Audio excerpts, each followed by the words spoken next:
Hello, नमस्कार, good morning सभी को।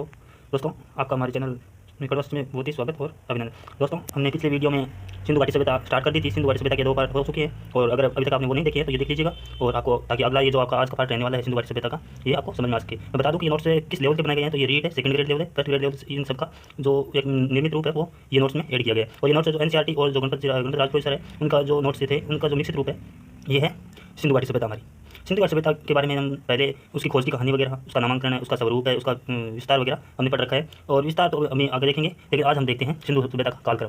यानी विभिन्न मतलब जो विद्वान थे उन्होंने अपना अपना मत दिया है। लेकिन सबसे पहले हम एक ऐसे देखते हैं, जैसे देखिए सिंधु घाटी की लिपि थी ना, लिपि को अभी तक पढ़ा नहीं जा सका है। और ये इसकी लिपि थी वो भावचित्रात्मक लिपि है, बुरश तो फेडन लिपि शैली के रूप में ये विकसित हुई थी, लेकिन इसको अभी तक पढ़ा नहीं जा सका है। तो आज हमारा पार्ट 3 रहेगा, उसका कालक्रम देखते हैं। सबसे पहले कालक्रम को समझने के लिए देखिए आप इस चार्ट का उपयोग कर सकते हैं। देखिए देखिए सबसे पहले देखते हैं, सबसे पहले नवपाषाण काल, नवपाषाण काल, फिर 3300, 3300 ईसा पूर्व। उसके बाद में देखिए 2600 ईसा पूर्व, फिर 1900 ईसा पूर्व, 1300 ईसा पूर्व और 300 ईसा पूर्व। तो जो नवपाषाण काल है, नवपाषाण काल से लेकर के 3300 ईसा पूर्व तक की जो मध्य काल है उसको प्राक हड़प्पा सभ्यता कहा जाता है। प्राक हड़प्पा, ठीक है। इसमें देखिए नवपाषाण के बाद तथा हड़प्पा से पहले का काल है, ये प्राक हड़प्पा कहा जाता है। इस काल में पाषाण तथा हड़प्पा दोनों कालों की साक्ष्य प्राप्त हुई है। यानी इससे ना, इससे हमें पाषाण काल के भी और हड़प्पा जो काल है इसके दोनों के साक्ष्य में मिलते हैं, मेहरगढ़ और बिरान से, ठीक है। इसके बाद देखते हैं हम आरंभिक हड़प्पा। तो आरंभिक हड़प्पा का कार्यकाल क्या है, जो कालक्रम है वो 3300 ईसा पूर्व से 2600 ईसा पूर्व। और इसमें जो प्रमुख स्थल मिले हैं आमरी, कुलीनार और कोटदजी, ठीक है। कोटदजी यहाँ पर आएगा। और उसके बाद देखिए 2600 ईसा पूर्व से 1900 ईसा पूर्व के लिए विकसित हड़प्पा, इसको हमें विकसित हड़प्पा कहा जाता है। 2600 से 1900 ये आगे बहुत ही काम आएगा हमारे, तो इसको देख लीजिएगा। 1900 से 1300 ईस्वी है, ईसा पूर्व है। इसमें प्रथमोन्मुख हड़प्पा यानी हड़प्पा है ना, ये चरम पर थी एकदम समाप्त होने के। और इसमें ना जो कौशिकी के जैसे मध्यवर्ण प्राप्त हुए। और ये उत्तर हड़प्पा, तो उत्तर हड़प्पा का कालक्रम है वो है 1300 से लेकर के 300 ईसा पूर्व। इसमें ना हड़प्पा सभ्यता तो समाप्त हो चुकी थी और इसमें वैदिक काल स्टार्ट हो चुका था और ये लोह युग का प्रारंभ हो चुका था। और यहाँ पर जो PWG मध्यमान प्राप्त हुए। इसके बाद हम देखते हैं सिंधु सभ्यता का कालक्रम, यानी जो विद्वान हुए हैं, विभिन्न विद्वान हैं, उनका मत क्या क्या देखिए। उनका मत सबसे पहले हम देखते हैं मार्शल। तो मार्शल है ना, ये बताते हैं 3250 ईसा पूर्व से लेकर के 1750 ईसा पूर्व। और वहीं पर व्हीलर है, और एक तो व्हीलर है, मार्टिन व्हीलर, और पीट है ना, ये बताते हैं 2500 से लेकर के 1500 ईसा पूर्व। उसके बाद देखिए ये सर्वमान्य मत है, सबसे ज़्यादा उसको माना जाता है। सिजी है, ये मुद्रा और मुहर के आधार पर इन्होंने बताया 2350 से 1750 ईसा पूर्व, ठीक है। और फिर डेल्स की बात करें तो 2800 से 1800 ईसा पूर्व। माधव स्वरूप वत्स है, ये 3500 से 2700 ईसा पूर्व। और मेके ना 2800 से 2500 ईसा पूर्व, इनका इसका कालक्रम बताया। तो ये आप याद रख सकते हैं और इस प्रकार आप नोट्स बना सकते हैं खुद के भी। और ये बहुत ही महत्वपूर्ण नोट्स लेने वाले हैं। और दोस्तों, अगर आपको कंटेंट अच्छा लग रहा है, आपको जरा सा भी वीडियो पसंद आ रहा है, तो आप चैनल को सब्सक्राइब कर लीजिएगा और वीडियो को लाइक जरूर कीजिएगा और शेयर भी कीजिएगा, ताकि दूसरे बच्चों को भी ये नोट्स प्राप्त हो सके, जिससे उनको भी थोड़ी सहायता मिल सके। अब देखिए कार्बन डेटिंग पद्धति। अब कार्बन डेटिंग पद्धति क्या होती है, ये देखिए, ये इसको अन्य नाम है ना, इसको रेडियो कार्बन विधि भी कहते हैं, C14 विधि भी कहते हैं, ठीक है, C14 विधि भी कहते हैं। और इसमें जो डीपी जो धर्मपाल अग्रवाल है उसका भी बताइए। अब इसके कार्बन डेटिंग पद्धति है, इसकी खोज किसने की थी, WLB ने।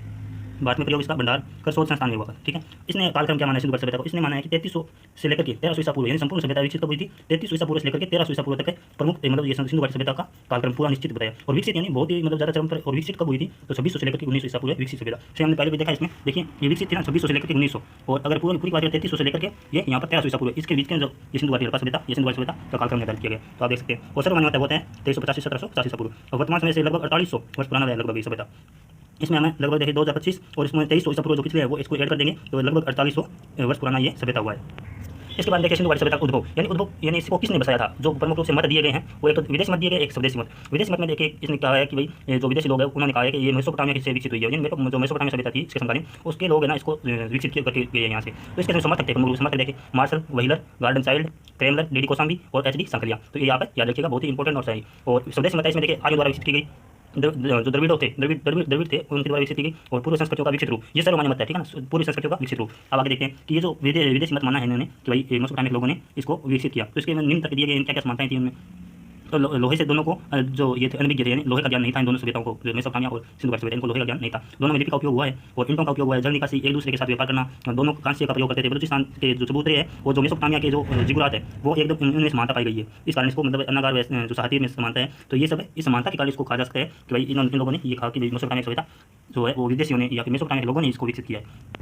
अब इसको देखिए कि विदेशी मत है ना, इसका खंडन किस प्रकार किया गया। तो लिपि में भिन्नता थी इनकी। अब जैसे मेसोपोटामिया की सभ्यता है, इसमें जो लिपि थी वो किलाक्षर थी, ठीक है, किलाक्षर लिपि थी। और जो सिंधु घाटी सभ्यता उसमें भावचित्रात्मक लिपि थी। और यहाँ पर जल निकासी में भिन्नता थी, जल निकासी जो प्रणाली है उसमें भिन्नता। हड़प्पा की जल निकासी तथा नगर नियोजन व्यवस्था दुनिया में सर्वश्रेष्ठ थी ना, ये बहुत ही महत्वपूर्ण विशेषता है सिंधु घाटी सभ्यता की, जल निकासी वाली। और हड़प्पा में कच्ची पक्की ईंट समान पैमाने की, जो कि मेसोपोटामिया में इसका भाव था। अब देखिए हड़प्पा सभ्यता में जो कच्ची ईंट का प्रयोग किया जाता था भवनों में, सड़कों में, जो बाहर की चार दीवार होती थी जिसको हम दुर्गीकरण कहा जाता है, जो प्राचीर दीवार थी वो कच्ची ईंटों से बनाई जाती थी और पक्की ईंटों से भवन निर्माण किया जाता था। उन ईंटों की समानता थी, मतलब एक समान निश्चित अनुपात में जो ईंट बनाई जाती थी। लेकिन मेसोपोटामिया सभ्यता में कोई ऐसा अभाव था, मतलब ऐसा नहीं हुआ करता था वहाँ पर।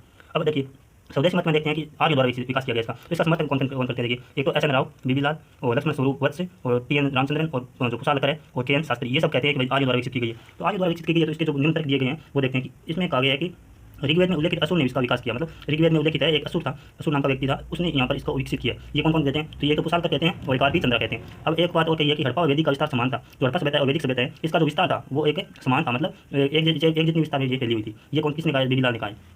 अब देखिए एक मत ये है कि ऋग्वेद में दास वेदाशु द्वारा यज्ञ हुए, हड़प्पाई लोग भी यज्ञ करते थे। मतलब इसमें कहा गया है कि जो ऋग्वेद में दास वेदाशु द्वारा यज्ञ करने के प्रमाण मिलते हैं वैसे ही हड़प्पाई लोग भी यहाँ पर यज्ञ करते थे। इस कारण इसकी समानता बताई गई है। अब इसका खंडन देखो, खंडन देखिए इसका क्यों किया गया है, क्योंकि इस तरह का खंडन इस प्रकार किया गया है कि हड़प्पा और वैदिक सभ्यता में प्रमुख रूप से भिन्नता थी। ये बहुत इंपॉर्टेंट रहने वाला है, जो इनमें जो प्रमुख अंतर है वैदिक सभ्यता और हड़प्पा सभ्यता में। अब ये देखिए हड़प्पा सभ्यता वो नगरीय सभ्यता थी, वैसे देखिए वैदिक सभ्यता ग्रामीण थी। ये कांस्य युगीन सभ्यता थी और ये लोहा युगीन सभ्यता। मतलब इसमें कांस्य का प्रयोग किया था, इसमें लोहे का प्रयोग किया था। ये लोहे से मतलब अनभिज्ञ थे एकदम, और ये कांस्य से अनभिज्ञ थे तो लोहे का प्रयोग किया जाता था। यहाँ पर ये प्रमुख भिन्नता है इनकी। व्यापारिक नगरीय अर्थव्यवस्था थी इनकी, ये लोग व्यापार करते थे, ठीक है, और ये लोग कृषि पर आधारित थी। मतलब ये लोग कृषि करते थे और ये व्यापार करते थे। ये मूर्ति पूजा में विश्वास रखते थे, ये मूर्ति पूजा नहीं करते थे। ये लिंग और योनि की पूजा करते थे और ये इसे निंदनीय मानते थे कि भाई लिंग और योनि की पूजा नहीं करनी चाहिए। ये घोड़े तथा गाय से परिचित नहीं थे। मतलब ये हड़प्पा के लोग थे, ये घोड़े तथा गाय से परिचित नहीं थे। मतलब ये नहीं जानते थे घोड़े और गाय क्या होती है। और ये जो वैदिक सभ्यता है इसमें जो था ना, इसमें घोड़ा प्रिय था उनका और गाय पवित्र मानते थे इनको, गाय को पवित्र मानते थे ये वैदिक सभ्यता के लोग। अब देखिए मात्र स्थात्मक समाज था यहाँ पर। अब सिंधु घाटी सभ्यता हड़प्पा सभ्यता इसमें मात्र स्थात्मक समाज था, वहीं देखें तो वैदिक सभ्यता में पितृ स्थात्मक समाज था। ये लोग लिपि से परिचित थे लेकिन इसको पढ़ाने नहीं जा सकता है, तो ये हमारी गलती है। मतलब हम पढ़ नहीं सकते इसको, इनको लिपि का ज्ञान तो था, ये इनको लिपि का ज्ञान नहीं था। ये शांति प्रिय लोग रहते थे, मतलब हड़प्पा के लोग हैं वो शांति प्रिय थे और ये युद्ध प्रिय थे वैदिक काल के। अब इसको दूसरा मत है ये स्वदेशी की द्रविड़ों ने बसाया, और द्रविड़ों ने बसाया। इसका समर्थन कौन करते हैं? सुनीता कुमार चटर्जी और आर.डी. बनर्जी। ठीक है, आप याद रखते थे बनर्जी और चटर्जी के नाम से। इसके जो द्रविड़ थे उनका निवास स्थान था वो बलूचिस्तान था, और इनका जो तर्क है वो है कि लिपि में समानता कोई पाई गई है इनकी, इस कारण इसको द्रविड़ों ने बसाया ये कहते हैं लोग। सुनीता कुमार चटर्जी और आर.डी. बनर्जी ये कहते हैं कि इनकी लिपि में समानता थी, इस कारण ये जो है सिंधु घाटी सभ्यता इनके द्वारा विकसित की गई है। अब देखिए ये तीसरा मत है स्वदेशी का कि पूर्ण संस्कृति द्वारा विकसित रूप है ये, तो इसका समर्थन करते हैं अमलानंद घोष करते हैं, और जो अलचिन दंपति वो करते हैं, डीपी अग्रवाल धर्मपाल करते हैं, रोमिला अपर। ये सब लोग कहते हैं कि ये पूरी संस्कृति का विकसित रूप है। तो पूरी संस्कृति मतलब राजस्थान में कालिंगा और सोंती सभ्यता है, और सिंध में कोटदीजी और आमरी है, और बलूचिस्तान में जो प्रमुख ग्रामीण संस्कृति थी उसका जो विकसित रूप है, इनका विकसित रूप ही सिंधु घाटी सभ्यता है ये लोग कहते हैं। और ये भी सर्वमान्य मत माना जाता है। ठीक है, ये आपको अगर नॉर्मल परीक्षा में पूछा जाए कि सिंधु घाटी सभ्यता किसके द्वारा विकसित की गई, किनके द्वारा जो इसका उद्भव हुआ, तो ये पूरी संस्कृति का विकसित रूप था। तो दोस्तों आज हमने क्या पढ़ा? आज हमने पढ़ा कि जो सिंधु घाटी सभ्यता है इसका जो कालक्रम निर्धारित किया गया, प्रमुख जो वैज्ञानिक हुए हैं उन्होंने अपना कालक्रम जो बताया है उनके आधार पर सर्वमान्य जो कार्बन डेटिंग पद्धति हमने पढ़ी है, और 2350 पूर्व हमने माना है वो पढ़ा हमने आज, इसका कालक्रम पढ़ लिया। और इसका जो उद्भव है यानी इसके ये किसके द्वारा विकसित की गई, तो ये दो पॉइंट हमने बहुत ही अच्छी तरीके से पढ़ लिए। और ये वीडियो अगर आपको अच्छा लग रहा है तो उसको लाइक जरूर कीजिएगा, और ये नोट्स है ना बहुत महत्वपूर्ण रहने वाले, तो आप बना सकते हैं इसको, और चैनल को सब्सक्राइब कर लीजिएगा और वीडियो को लाइक जरूर कीजिएगा। चलो मिलते हैं अगले वीडियो में, और अगले वीडियो में क्या पढ़ेंगे देखिए विस्तार पढ़ेंगे सिंधु घाटी सभ्यता का विस्तार बहुत ही अच्छी तरीके से मैपिंग पर दर्शाया गया है। सिंधु घाटी सभ्यता भारत के अंदर देखिए, और इसके आगे भी हम बहुत अच्छी तरीके से देखिए सिंधु घाटी सभ्यता इसमें कितने मतलब इसका विस्तार कितने देशों में विस्तार था, 3 देशों में विस्तार था, इस प्रकार बहुत ही अच्छी तरीके से इसको पढ़ने वाले हैं। और फिर आगे देखिए ये जो प्रमुख स्थल है वो मैंने मैपिंग पर दर्शा दिया ताकि आपको अच्छी तरीके से समझ में आ सके। और उसके बाद हमने देख नगर देखे, नगर कौन कौन से थे, महत्वपूर्ण नगर थे, और सबसे बड़ा स्थल कौन सा था सिंधु घाटी सभ्यता का, ये अच्छी तरीके से हम बहुत ही अच्छी तरीके से पढ़ने वाले हैं। तो इनका वर्गीकरण किस प्रकार किया गया था तो ये आप अगले वीडियो में देखिएगा। और आज के लिए धन्यवाद। जय हिंद, जय भारत।